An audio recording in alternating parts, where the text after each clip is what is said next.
হরে কৃষ্ণ।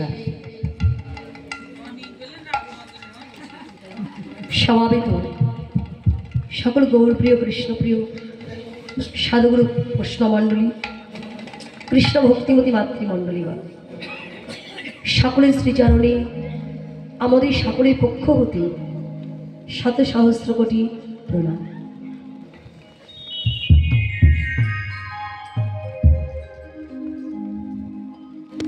মধ্য রজনী, আর এই মধ্য রজনীতে আমাদের আলোচ্য বিষয়বস্তু লীলা শ্রী শ্রী রাধা গোবিন্দের সর্বশ্রেষ্ঠ লীলা, সর্বলীলার মুকুটমণি শ্রী শ্রী রাসলীলা। হরে কৃষ্ণ। ভগবান শ্রীকৃষ্ণ এত লীলা করেছেন, এত লীলা করেছেন, তার মধ্যে রাসটাই কেন সর্বশ্রেষ্ঠ হলো? কেন রাসের আগে বলা হয় সর্বলীলার মুকুটমণি?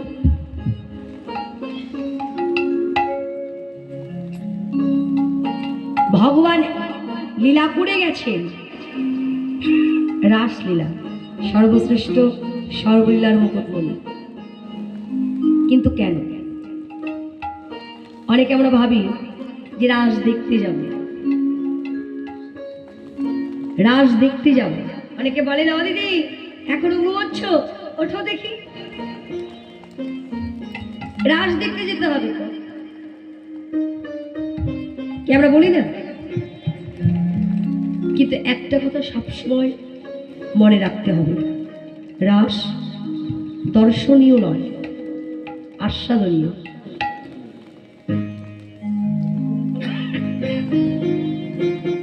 তেত্রিশ কোটি দেবতার মধ্যে স্বর্গের দেব দেবী তারা কখনো রাস দর্শন করতে পারেনি।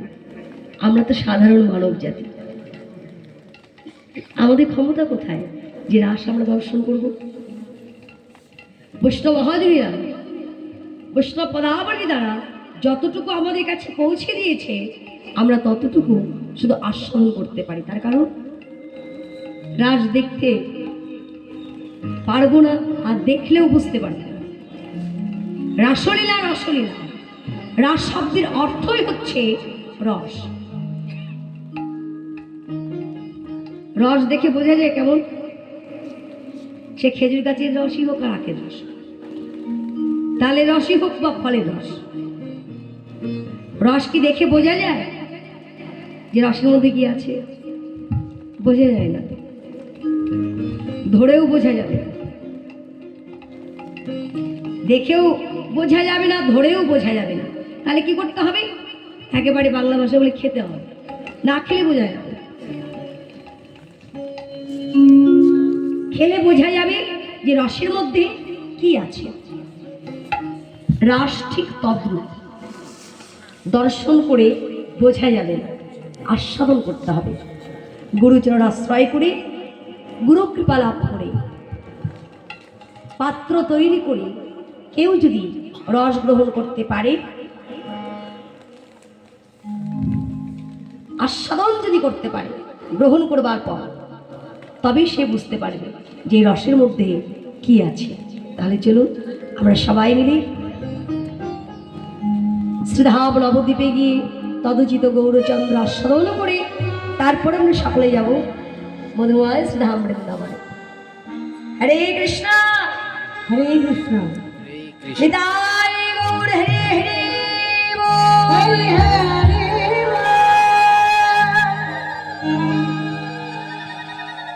বৃন্দাবন লীলা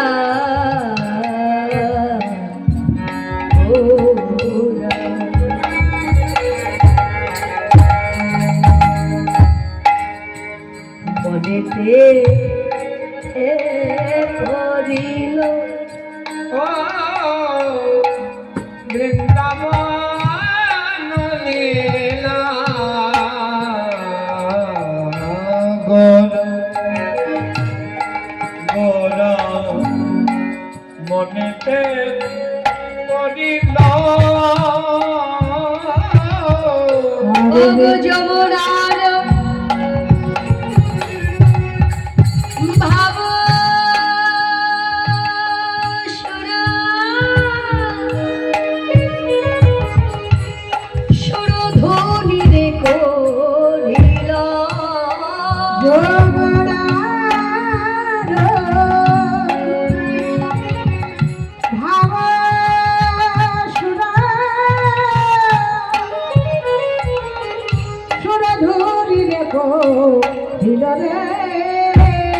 ওগো যমুনার ভাব সুরা সুরধ্বনি রে করিল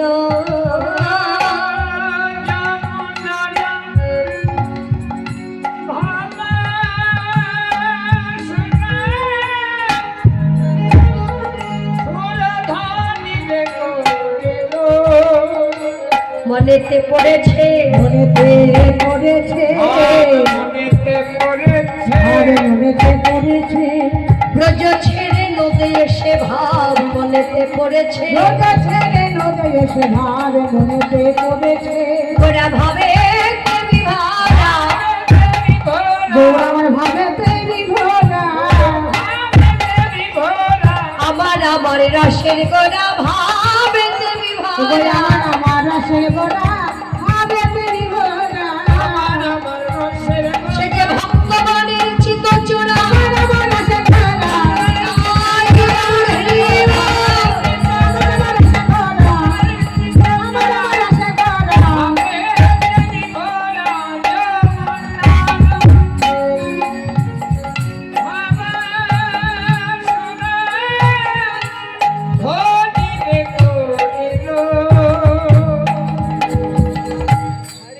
मुखं करति वाचलं पङ्गुलङ्घयते गिरिं जति ग्रीवा तमाहि वन्दे परमानन्दा माधव परमानन्द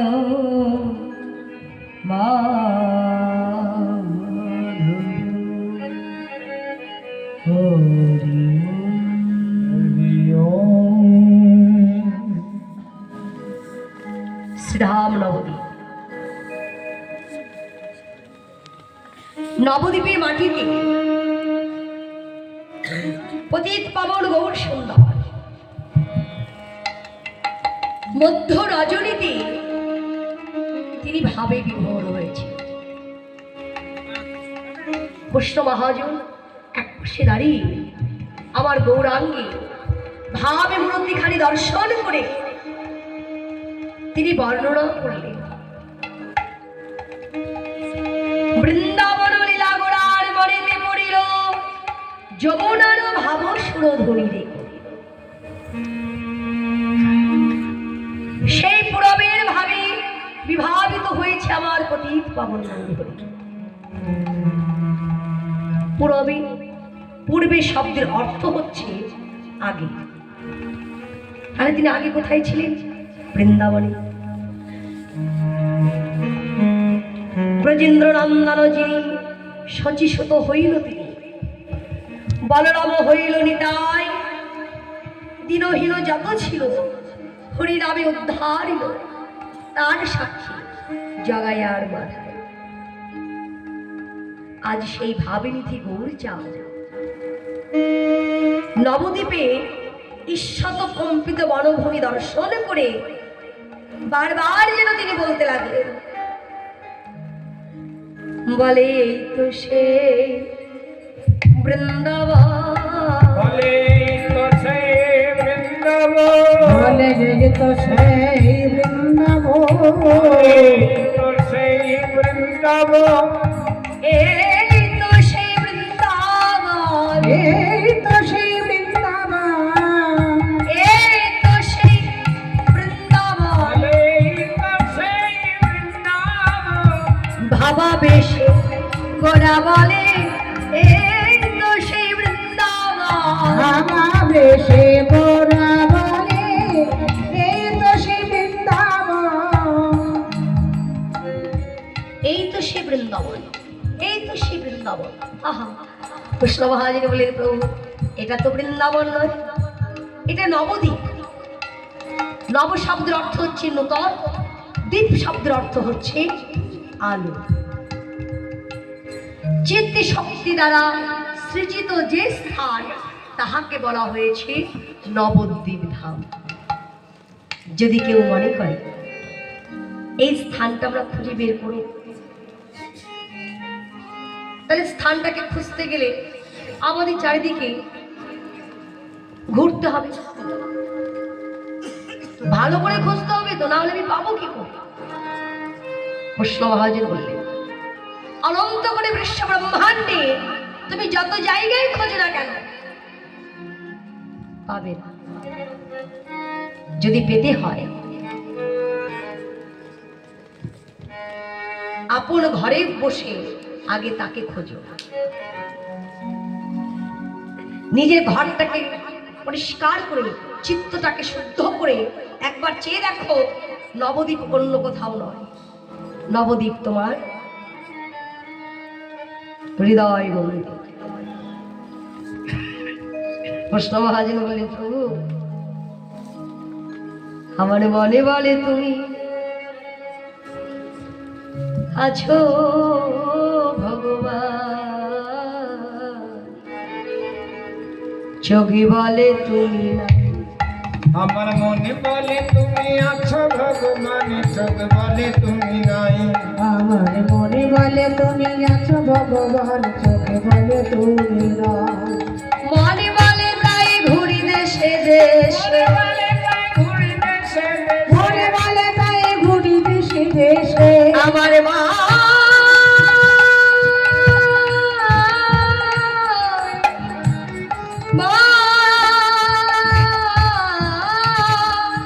মনে বলে তাই ঘুরি দেশে দেশে,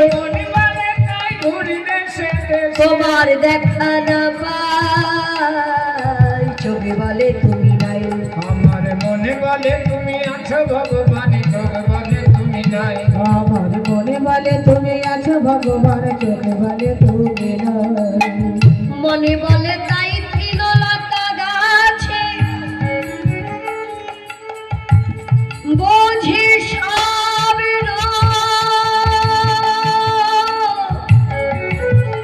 জায়গায় আছে। মনে বলে সব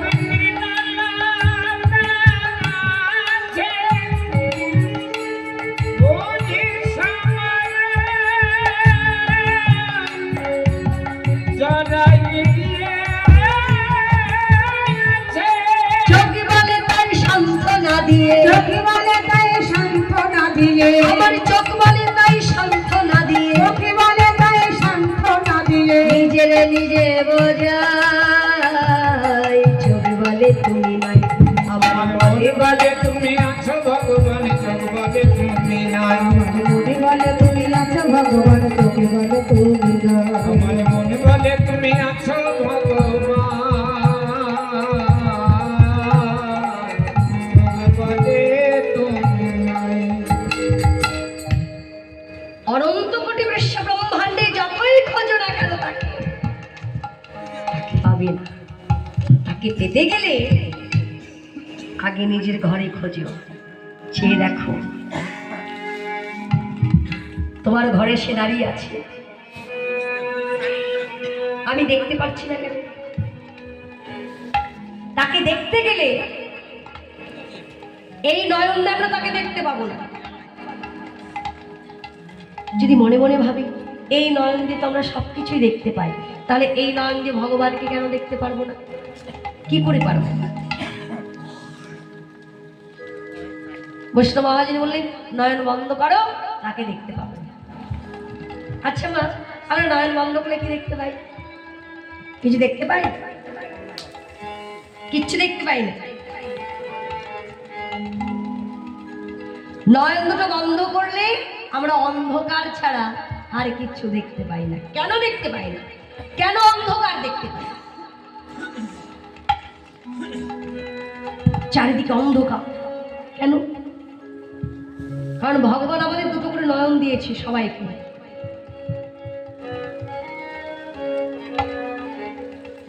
যে নয়ন আমাদের দিয়েছেন, এই নয়ন দুটো কিন্তু গৌর দেখা নয়নে ছিল। কিন্তু আমার মতো জীব কি করলে?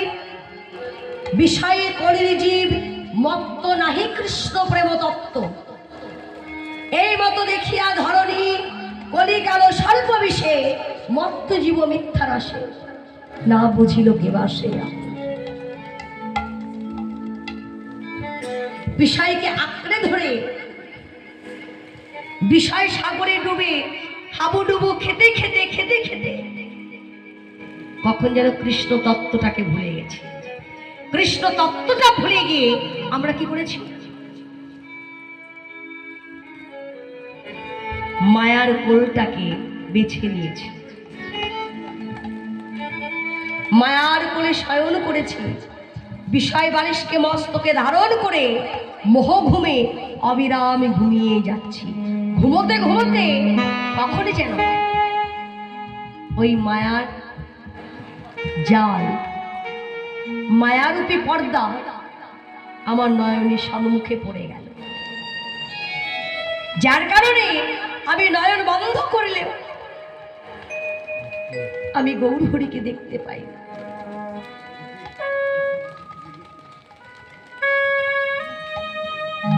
কেন গো মা? অনেকে ভাবে কি রাস মানেই নৃত্য, রাস মানেই নাচানাচি, কিন্তু নয়। বৈষ্ণব মহাজন বলে গেলেন যে এই রাস যদি কেউ মনপ্রাণ দিয়ে আস্বাদন করতে পারে, সে ভববন্ধন থেকে মুক্তি লাভ করতে পারবে। এই মায়ার জগতে যে ভববন্ধনে আমরা জড়িয়ে আছি, প্রত্যেকটা জীব সেই বন্ধন থেকে মুক্তি লাভ করতে পারবে। কখন পারবে? যখন আস্বাদন হবে। আস্বাদন করতে হবে, কারণ ভগবান যে নৃত্য করে গেছে, আমার মতো সাধারণ মানুষের ক্ষমতা আছে সেই নৃত্য করা? তার মধ্যেও আমরা চেষ্টা করি যতটা আনন্দ করা যায়। প্রভুর নামের মধ্যে এমনিতেই আনন্দ, এই নামের মধ্যে ডুবে গেলে আনন্দ ছাড়া কিছু নেই। কেউ যদি বলে হরি নামে কি আমার ভালো লাগছে না, তাহলে বুঝতে হবে তার ভিতরে সমস্ত সত্তা কাজ করা বন্ধ করে দিয়েছে। প্রত্যেকটা ইন্দ্রিয় কাজ করা বন্ধ করে দিয়েছে। কারণ এই নামের মধ্যে কি আছে? আপনারা কখনো ভেবে দেখেছেন? এই যে আজকে যদি এখানে নাম কীর্তন কদিন হয়েছে? হ্যাঁ, 2 দিন হয়েছে। 2 দিন নাম কীর্তন হয়েছে, পদাবলী কীর্তন হচ্ছে 2 দিন।